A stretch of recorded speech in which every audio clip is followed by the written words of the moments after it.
लाड़काना से district bureau chief Miskeen Arbab Ali Mangsi की report है कि Larkana head office Sindh youth action committee Larkana का जाली डोमिसाइल बनाने वाले मुलजिमों के खिलाफ एहतजाज में सरबराहान ने कहा कि जाली डोमिसाइल एक संगीन मसला बन गया है और इससे जिले के मकामी लोगों के हुकूक मुतासर हो रहे हैं कि दीगर सूबों के बहुत सारे तलबा को यूनिवर्सिटियों में मुंतखब किया जाता है और दूसरे सूबों के मुख्तलिफ अफराद हुकूमत में नौकरी कर रहे हैं।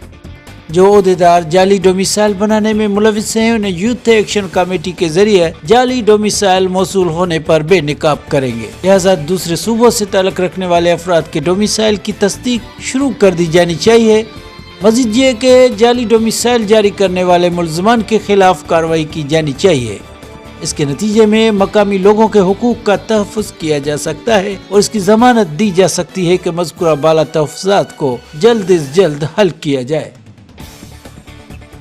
Larkana head office Sindh youth action committee Larkana का जाली डोमिसाइल बनाने वाले मुलजिमों के खिलाफ एहतजाज में सरबराहान ने कहा कि जाली डोमिसाइल एक संगीन मसला बन गया है और इससे जिले के मकामी लोगों के हुकूक मुतासर हो रहे हैं कि दीगर सूबों के बहुत सारे तलबा को यूनिवर्सिटियों में मुंतखब किया जाता है और दूसरे सूबों के मुख्तलिफ अफराद हुकूमत में नौकरी कर रहे हैं। लिहाजा दूसरे सूबों से ताल्लुक रखने वाले अफराद के डोमिसाइल की तस्दीक शुरू कर दी जानी चाहिए। मजीद ये कि जाली डोमिसाइल जारी करने वाले मुलजमान के खिलाफ कार्रवाई की जानी चाहिए।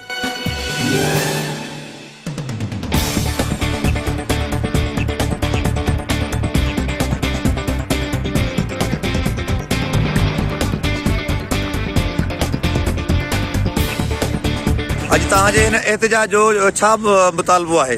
ॾिसो, सिंध जे शागिर्दनि सां सिंध हुकूमत जे हथ दरमियान गॾिजी सॾिजी के बादली माह वारो सलूक कयो थो वञे। सिंध जा शागिर्द जेके आहिनि उन्हनि जी जेका बुनियादी तौर ते सिंध जी जेका तालीमी सूरत हाल आहे उहा त इंतिहा हिकिड़ी ख़तरनाक हद ताईं ख़राब थी चुकी आहे। पर जेके शागिर्द वीचारा नूर निचो पंहिंजो 4-4 साल वेही पढ़ी प्राइवेट अकेडमियुनि जा लखे रुपया ख़र्च करे जेके तयारी कनि था मेडिकल या मुख़्तलिफ़ यूनिवर्सिटियुनि जे लाइ, जॾहिं उहे पास थी अचनि था त उन्हनि जे जेको रोल नंबर ते या उन्हनि जी जेके सीटुनि ते जाली डोमिसाइलनि ज़रिए KPK ऐं पंजाब जे माण्हुनि खे दाख़िला ॾिनी थियूं वञनि। धरती धणी जेके आहिनि उन्हनि खे मुकमल तौर ते नज़रअंदाज़ कयो थो वञे। सिंध हुकूमत इन मामले ते मुसलसल तौर ते ख़ामोश आहे। पंजाब ऐं जेको आहे त KPK जे शागिर्दनि खे पैसा वठी वञनि। जेके असांजा सिंधी ऑफिसर आहिनि DC या उन ऑफिस में जेके वेठल माण्हू आहिनि उहे पैसा वठी जेको आहे त सिंध जे जेको शागिर्दनि जे मुस्तक़बिल सां खेॾणु था चाहिनि। असीं हिनखे मुकमल तौर ते रद्द था कयूं। असीं इहो ई मुतालबो था कयूं त जेके PMC जा नतीजा आहिनि इन्हनि खे रद्द करे जेके जाली डोमिसाइलनि ते ॾिसो तव्हां सिंध जे मुख़्तलिफ़ ज़िलनि में इहे स्कैंडल पेश आया आहिनि त जेके धारिया जेके शागिर्द आहिनि पंजाब ऐं KPK जा उन्हनि खे सिंध जे शागिर्दनि जी सीटुनि ते जेको आहे त दाख़िलाऊं ॾिनियूं आहिनि उनखे रद्द करे फौरी तौर ते सिंध जे शागिर्दनि सां इंसाफ़ कयो वञे।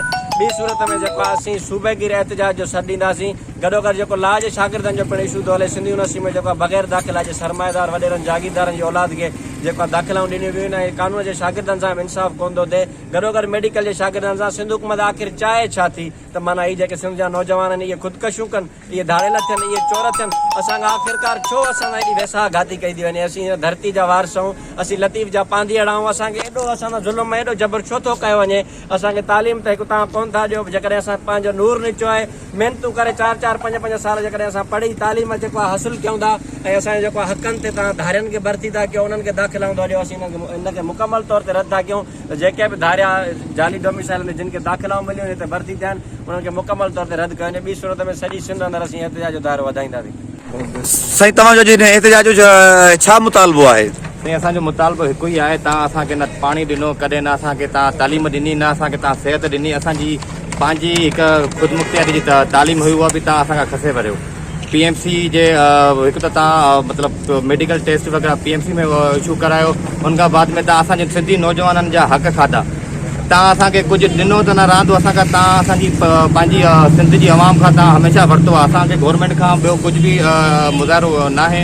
असांजी जस्ट एतिरो चाहियूं था त असांजे सिंधी नौजवाननि जा हक़ असांखे पंहिंजा वापसि ॾिना वञनि ऐं जेके सिंध ते गैर पंजाब जा KPK जा बरसां जा जेके डोमिसाइल ठाराए करे सिंध जी कोटा जा नौकरियूं खयूं थी वञनि, इहे महिरबानी करे बंदि कयो वञे।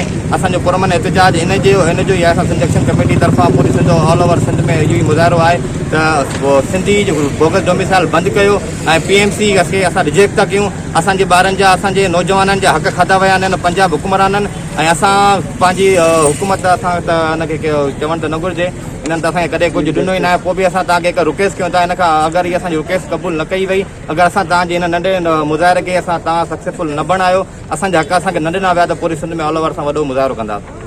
असां चाहियूं था त इहो बंदि कयो वञे ऐं असांजे नौजवाननि खे शऊर ॾिनो वञे ऐं तालीम ॾिनी वञे।